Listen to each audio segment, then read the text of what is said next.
Mi nombre es Josefa, estudio Derecho y hago atletismo. Acudí al entrenamiento mental porque quiero trabajar el exceso de ansiedad antes de competir y sobre todo los entrenamientos fuertes.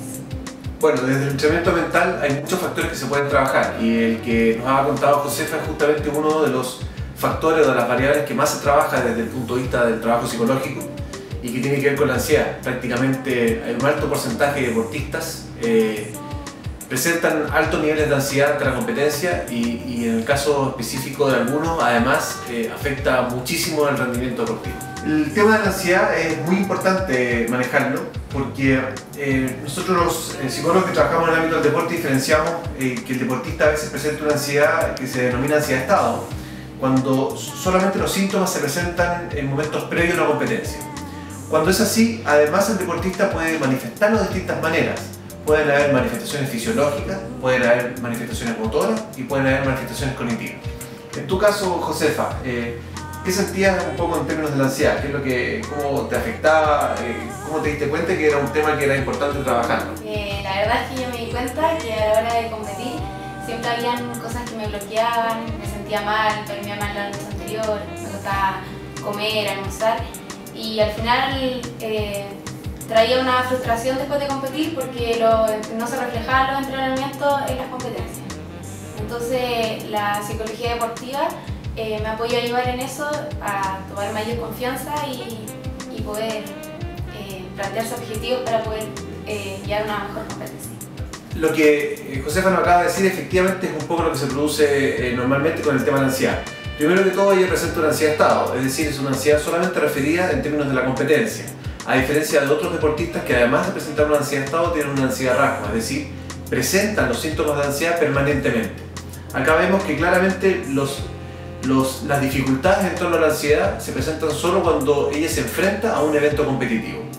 Y básicamente de los tres tipos de manifestación que tiene la ansiedad, que hemos dicho, ¿cierto? Motora, fisiológica y cognitiva, en el caso de ella aparentemente los fisiológicos serían los que generan mayor dificultad.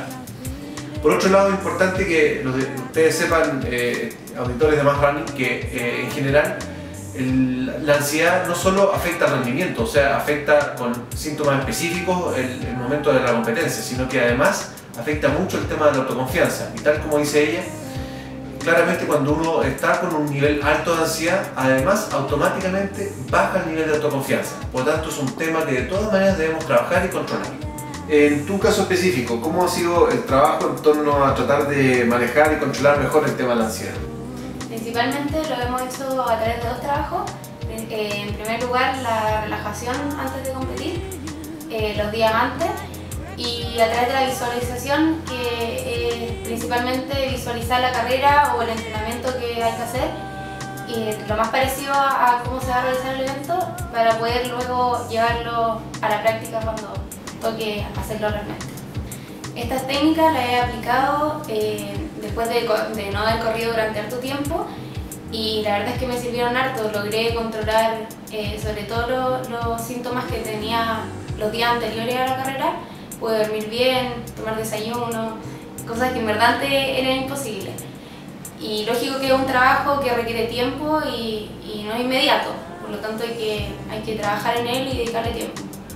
Pero de todas maneras es algo positivo y algo que suma a los entrenamientos. Efectivamente, Josefa nos comenta un poco la utilización de diversas técnicas para tratar de trabajar un poquito el tema de la ansiedad y en general ese proceso es más o menos así.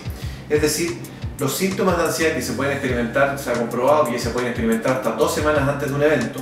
Es bueno y recomendable que cada uno de ustedes empiece a trabajar con alguna técnica de relajación. Para eso es muy importante aplicar una técnica adecuada de acuerdo al tipo de manifestación que tú tengas de ansiedad. Es decir, si tú tienes una manifestación cognitiva, más cognitiva que fisiológica de la ansiedad, habrá que trabajar con determinadas técnicas. Por lo tanto, ya es bueno trabajar con técnicas y la más utilizada en el ámbito del deporte es la relajación progresiva, donde tú trabajas por las noches. Es un trabajo que consiste en contraer y relajar músculos para tratar de ir controlando los síntomas que se producen, como digo, hasta más o menos 2 semanas antes del evento. Y en momentos que se acerca más el evento, la competencia, el partido, Ahí es importante acompañar también un poco con el trabajo de visualización, es decir, tratar de ponerse ya en situación de competencia, aun cuando esta no esté ocurriendo en la realidad.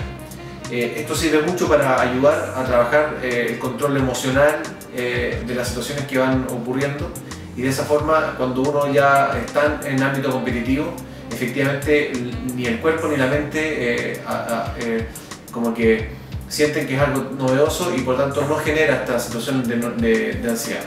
Entonces es importante que el proceso de entrenamiento mental deportivo puede finalizar cuando uno observa que el deportista ya cuenta con una serie de herramientas, ya sabe cuándo aplicarlas y por tanto ya lo puede hacer de manera autónoma, sin la necesidad de la presencia del profesional. Esto no implica que eventualmente puedan ir surgiendo otras variables de repente a trabajar o después de un tiempo se pueda volver a reforzar esa misma variable trabajada, como el caso de la ansiedad, que es el tema de hoy. Pero en general el proceso de entrenamiento mental deportivo es bastante más corto que los procesos tradicionales en psicología. Normalmente son 10-12 sesiones donde el deportista finalmente aprende una serie de herramientas para controlar distintas variables psicológicas. Bueno, en resumen, a mí el entrenamiento mental me ha servido para darme cuenta que desde mis propias habilidades he podido superar ciertas cosas que antes pensaba que no iba a poder lograr nunca. Y eso es lo más interesante, porque al final me he dado cuenta que desde herramientas que están en mí misma he podido superar. Si bien no se ven tantos cambios en marca o cosas así en concreto, sí ahora puedo disfrutar más y plantearme objetivos y tener más confianza a la hora de entrenar y de competir. Y eso yo creo que es lo que más se tiene que destacar.